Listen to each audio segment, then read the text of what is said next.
नमस्कार साथियों, स्वागत है आपका कन्हैया जीएस वर्ल्ड में। दोस्तों, रूस ने यूक्रेन पर हमला कर दिया है, जिसका इतना दिनों से डर था कि रूस यूक्रेन पर हमला कब करेगा। और यूक्रेन के आसपास रूस ने जो अपनी बहुत सारी सेनाएं लगा रखा था, उसके साथ ही साथ अपना वहां पर युद्ध अभ्यास वगैरह, मिसाइल वगैरह वहां पर छोड़ रहा था।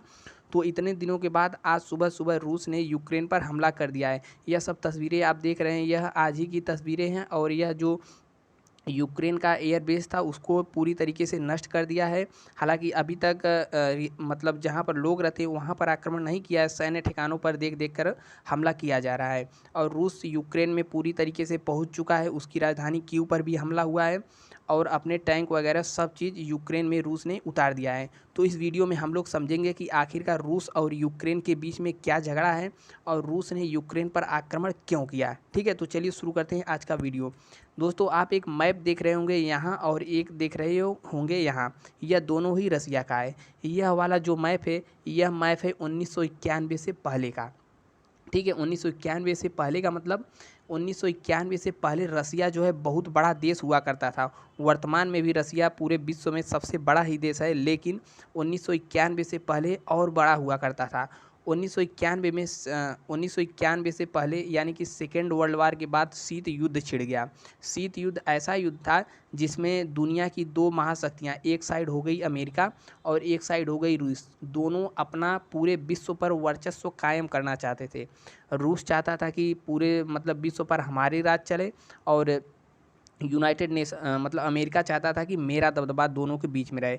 तो इन दोनों देशों के बीच में एक मनमुटाव हुआ और बिना लड़े ये लोग दूसरे जगह पर अपना युद्ध करवाने लगे। ठीक है, इसी को कहा गया शीत युद्ध। दोनों आपस में तो अभी तक नहीं लड़े हैं, और लेकिन दूसरों को लड़वा रहे हैं, इसी को ही कहा जाता है शीत युद्ध। तो शीत युद्ध 1991 तक चला, और 1991 में जो है कि रसिया 15 देशों में टूट गया। आप 15 देश यहाँ पर देख सकते हैं, 15 देश। ठीक है, 15 देश में कौन कौन सा देश टूटे थे, तो यहाँ पर देखिए। ठीक है, यहाँ पर 5 देश सेंट्रल एशिया के टूटे थे, जिसका नाम था कजाकिस्तान, किर्गिस्तान, तजाकिस्तान, तुर्कमेनिस्तान और उज्बेकिस्तान। ठीक है, देखिए यहाँ पर कजाकिस्तान है, और यहाँ पर किर्गिस्तान, कजाकिस्तान, किर्गिस्तान, तजाकिस्तान और तुर्कमेनिस्तान, उज्बेकिस्तान।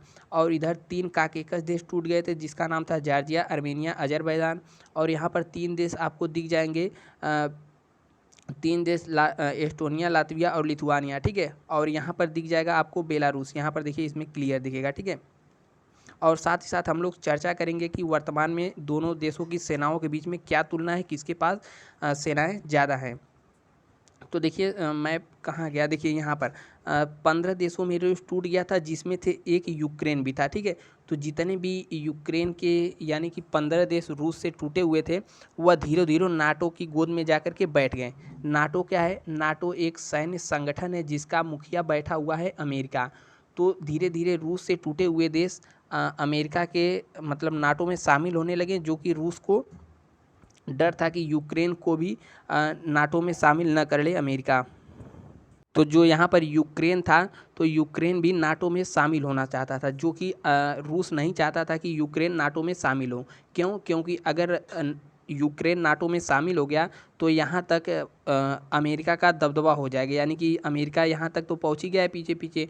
तो उसका एक तरीके से अगर यूक्रेन नाटो में शामिल हो जाता तो अमेरिका का राज यहाँ तक चलने लगता, वह पूरी तरीके से रूस के बाउंड्री तक पहुँच जाता। और बाउंड्री तक पहुँच जाता तो दोनों के बीच में बहुत बड़ी दिक्कत होता थी। ठीक है, जानते हैं दोनों दो दुश्मन आपस में पास पास नहीं रहना चाहते। तो इसीलिए जो यूक्रेन है नाटो में शामिल होना चाहता था, और यह रूस को बात अच्छी नहीं लगी, तो इसी को लेकर के युद्ध हो रहा है। और उससे पहले यहाँ पर जो क्रीमिया आपको दिख रहा है, तो क्रीमिया वर्ष 2014 में ही रूस ने हमला करके क्रीमिया को अपने पक्ष में ले लिया है। और वर्तमान में रूस ने यूक्रेन पर हमला तो कर ही दिया है, इसकी राजधानी कीव तक पहुँच चुका है। तो इसीलिए हो रहा है हमला। इसके अलावा देखिए, हम लोग यहाँ पर दोनों देशों की सेनाओं के बीच में बात करें कि किसकी सेना ज़्यादा मजबूत है, तो यहाँ पर रूस और यूक्रेन की सेनाओं की बात करें तो यहाँ पर बेमेल साबित होती है दोनों की सेनाएं। बेमेल मतलब यूक्रेन रूस के आगे कुछ भी नहीं, उसकी सेनाएं। यहाँ पर आप लोग देख सकते हैं, देखिए दोनों देश की सेनाओं। यहाँ पर रूस की सेना की बात करें तो 8.5 लाख इसके पास सैनिक है, और यहीं पर यूक्रेन के पास मात्र 2 लाख सैनिक है। और पैरामिलिट्री फोर्स की बात करें तो 2.5 लाख रूस के पास है और यहाँ पर मात्र 50,000 यूक्रेन के पास है। और यहाँ पर रूस के पास देखिए 11.52 लाख करोड़ रुपए इकोनॉमी की बात कर रहा है और यहाँ पर यूक्रेन इसकी तुलना में बहुत ही कम है। और टैंक की बात करें तो 12,400 रूस के पास टैंक है, तो वहीं पर 2,596 यूक्रेन के पास टैंक है।